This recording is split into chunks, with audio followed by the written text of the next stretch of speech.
As Nelson Mandela once said, education is the most powerful weapon you can use to change the world.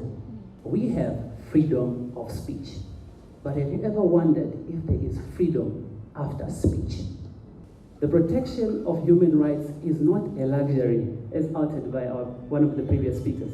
It is a necessity we must work towards to build.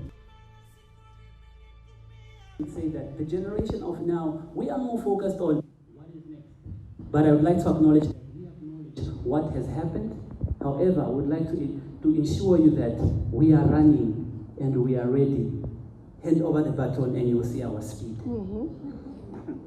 Now, still on that, in this race, there are crucial elements to take note of, such as accountability, equality, justice, opportunity, access to education and health, as well as respect and new beginnings. Like any other relay race, there are individuals that run this race. And obviously, you have to hand on something. But before you hand off that baton, the person you are handing it to needs to be in motion. Which brings me to the question to my fellow youth. Are we in motion?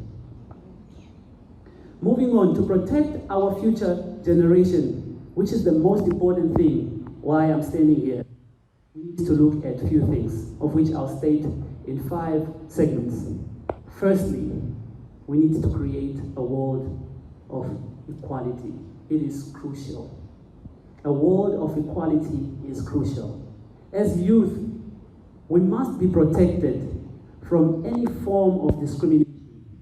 And we must know that discrimination against marginalized groups, including those living with disabilities, as well those of the marginalized communities.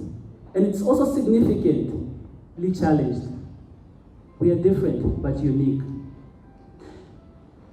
Such discrimination, if not dealt with in terms of equality, can lead to stigmatization as well as exclusion from essential services and opportunity. We must ensure access to opportunity for everyone. I repeat, everyone. Because when opportunity is limited to certain individuals or to some, it forces those that do not have that opportunity to fight for it, which already defies the odds of actually passing on the baton. And still on this, we need to ensure that this access should be given to everyone regardless of their race, gender, skin color, background, or political orientation.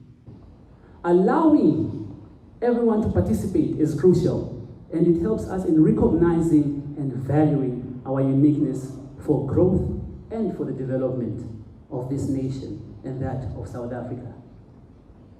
Secondly, we must ensure access to education. I'd like to quote, as Nelson Mandela once said, education is the most powerful weapon you can use to change the world. But can we say the same thing to those little kids, young children, other youth that are in rural areas? Are they receiving the same education? Or we can do something about it? Still on that, while primary education is free and compulsory in both Namibia and South Africa, many students in rural areas face challenges of inadequate infrastructure, lack of electricity, and essential resources. How will I know about AI when I've never actually even had electricity in my house? How will that one person know about the 4th Industrial Revolution moving forward if they've never sat next to an Apple computer? Just to point that out. So it is essential that the necessary tools that aid with education are provided for the future generation that is now. And we need to look into it with an open eye, rather than closing it and letting it slide. Still on that, ladies and gentlemen, poor teaching performance has also been evidenced in these areas. But I won't touch or dwell much on it, because that means that if one is not being, the performance is not growing, their education is limited, and is backslided or is reduced. And with that, ladies and gentlemen, it then brings me still on the point of education to then state that education can foster a culture of respect of human rights. Because when you are educated, you know when and how to address rather than undressing someone. And still on that, education alone is not enough. Just to clarify that. Education alone is not enough. We must also ensure that the systems that are in place support and protect the human rights of all people. Thirdly, we must protect the youth from gender-based violence and abuse. Gender-based violence is a prevailing issue in Namibia and in most parts of in different parts of the continent. And it affects young people, especially girls, and disproportionately. And in many cases, sexual abuse, rape, and violence at home, which is unreported. And similarly to this, the perpetrators often go unpunished. And now I ask myself, when someone that has caused you pain is unpunished, would you ever feel confident enough to take lead or to take charge of the future? Not definitely. Still on this, we need to create an environment where the future generation of today feels safe, secure, and able to speak out if they have been harmed or mistreated. A space whereby protecting young people from gender-based violence and abuse, and also ensure that victims of gender-based violence are granted access to the support necessary and resources needed for them to heal. Because it is hard to go through a certain situation of either being raped as a girl or either being abused at home as a young child, and then no one out there helps you to actually grow and heal. It becomes trauma. Trauma becomes adversity caution, which then affects the future that you then go into, which you do not want to actually have, because someone that is actually affected by their past can never work well in that future that they go for. Fourth, we must ensure that health and promotion of positive mental health is granted.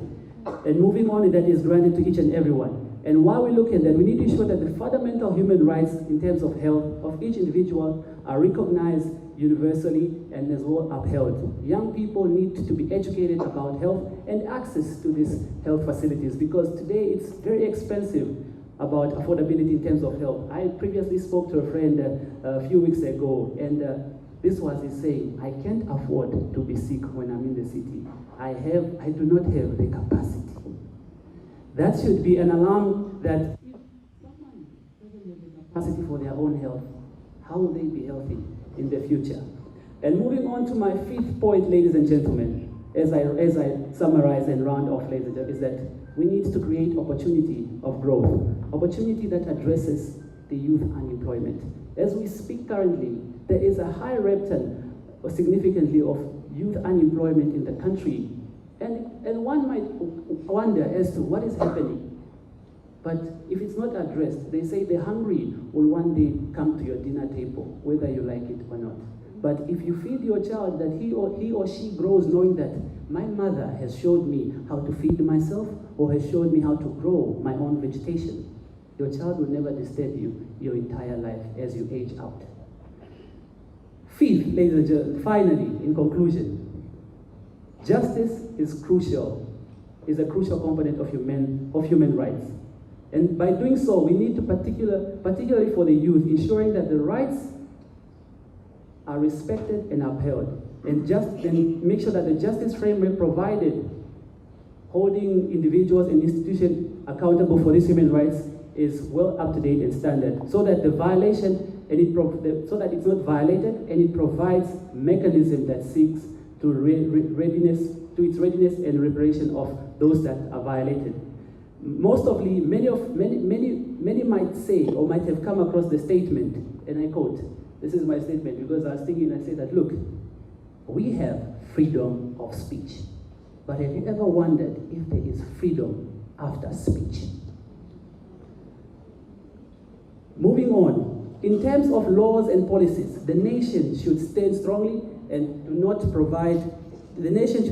by providing a strong room for action, which is left for the young people, and also which of those that cannot actually stand for their grounds. Ladies and gentlemen, time is not on my side. However, I'd like to end up with saying that, in conclusion, my fellow human beings and respected parents, the protection of human rights is not a luxury, as uttered by one of the previous speakers. It is a necessity we must work towards to build the world where every person is treated with dignity, respect, and where every child can grow up to achieve their full potential. More on, as young people, we have a responsibility to protect the rights of the future that we are in right now, because this baton has been passed to us, and to defend the values that underpin our society, and to uphold the dignity, freedom of every individual.